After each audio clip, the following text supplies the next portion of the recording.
Some Joplin residents were able to tour two historic homes built by German immigrants in the 1890s.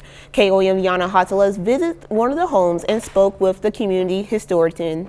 Edward and Margaret Selikin and Charles and Wilhelmina Schifferdecker homes were built by German immigrants from across the sea. In 1890, they purchased the property, and in the early 1890s, they started building these two houses, and today we are touring some of these historic structures. Community historian Brad Bilk says the Germans arrived to the United States with a little money in their pockets. The families built the two houses after 20 years. And what they were connected to was the tri-state mining district. Then it was just two states of Kansas and Missouri, but they bought a lot of lead and zinc mining land, and with that they leased the land and got royalties from that.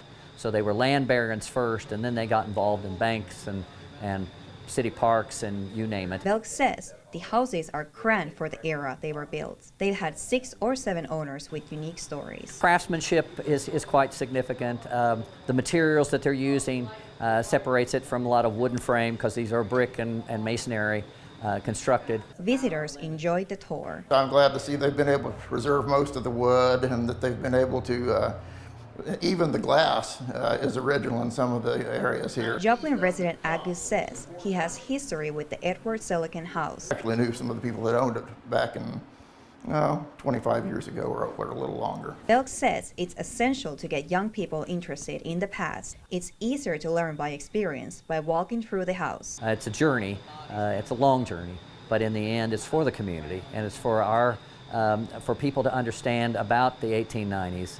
Whether they're local or not. In Joplin, Yana Haudala, KOAM News. Belk says the two homes will be completely renovated in the near future. They will open the area up as a historic house site museum with tour guides.